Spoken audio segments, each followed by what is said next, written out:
मंगल भवन अमंगलहारी द्रवं सुदशरथ जिर बिहारी दीन्हि असीस सासु मृदुबानी अति सुकुमारी देखी अकुलानी बैठी नमित मुख सोचती सीता रूप राशि पति प्रेम पुनीता चलन चाहत बन जीवन नाथू केहि सुकृति सन होई साधु की तनु प्राण की केवल प्राणा विधि करतहु कछु जाई न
विश्राम।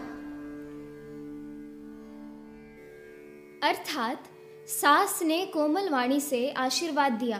वे सीता जी को अत्यंत सुकुमारी देखकर व्याकुल हो उठी। रूप की राशि और पति के साथ पवित्र प्रेम करने वाली सीता जी नीचा मुख किए बैठी सोच रही हैं। जीवननाथ प्राणनाथ वन को चलना चाहते हैं। देखें किस पुण्यवान से उनका साथ होगा। शरीर और प्राण दोनों साथ जाएंगे या केवल प्राण ही से इनका साथ होगा।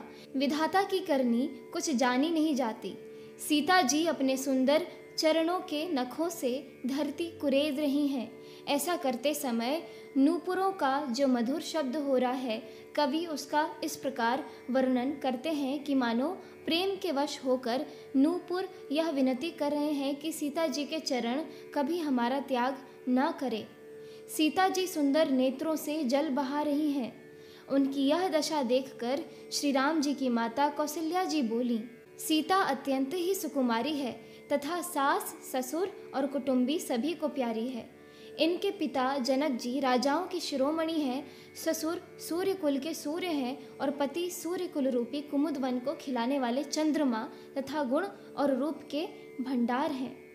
फिर मैंने रूप की राशि, सुंदर गुण और शील वाली प्यारी पुत्र वधू पाई है। मैंने इन यानी जानकी को आंखों की पुतली बनाकर इनसे प्रेम बढ़ाया है और अपने प्राण इनमें लगा रखे हैं। इन्हें कल्पलता के समान मैंने बहुत तरह से बड़े लाड़ चाव के साथ स्नेह रूपी जल से सींच कर पाला है। अब इस लता के फूलने फलने के समय विधाता वाम हो गए। कुछ जाना नहीं जाता कि इसका क्या परिणाम होगा। सीता ने पर्यंक पृष्ठ यानी पलंग के ऊपर गोद और हिंडोले को छोड़कर कठोर पृथ्वी पर कभी पैर नहीं रखा। मैं सदा संजीवनी जड़ी के समान सावधानी से इनकी रखवाली करती रही हूँ। कभी दीपक की बत्ती हटाने को भी नहीं कहती। वही सीता अब तुम्हारे साथ वन चलना चाहती है। हे रघुनाथ, उसे क्या आज्ञा होती है। चंद्रमा की किरणों का रस अमृत चाहने वाली चकोरी सूर्य की ओर आंख किस तरह मिला सकती है। हाथी, सिंह, राक्षस आदि अनेक दुष्ट जीव जंतु वन में विचरते रहते हैं। हे पुत्र, क्या विषय की वाटिका में सुंदर संजीवनी बूटी शोभा पा सकती है। वन के लिए तो ब्रह्मा जी ने विषय सुख को न जानने वाली कोल और भीलों की लड़कियों को रचा है, जिनका पत्थर के कीड़े जैसा कठोर स्वभाव है। उन्हें वन में कभी क्लेश नहीं होता। अथवा तपस्वियों की स्त्रियां वन में रहने योग्य है, जिन्होंने तपस्या के लिए सब भोग तज दिए हैं। हे पुत्र, जो तस्वीर के बंदर को देखकर डर जाती हैं, वे सीता वन में किस तरह रह सकेंगी। देव सरोवर के कमल वन में विचरण करने वाली हंसनी क्या गड़ैयों तलैयों में रहने योग्य है। ऐसा विचार कर जैसी तुम्हारी आज्ञा हो, मैं जानकी को वैसी ही शिक्षा दूं। माता कहती हैं, यदि सीता घर में रहें तो मुझको बहुत सहारा हो जाए। श्री रामचंद्र जी ने माता की प्रिय वाणी सुनकर, जो मानवशील और स्नेह रूपी अमृत से सनी हुई थी, विवेकमय प्रिय वचन कहकर माता को संतुष्ट किया। फिर वन के गुण दोष प्रकट करके वे जानकी जी को समझाने लगे। मास पारायण 14वां विश्राम। इस एपिसोड में इतना ही। आगे की कथा सुनने के लिए कृपया मेरे YouTube चैनल को ज़रूर सब्सक्राइब करें। जय सिया राम।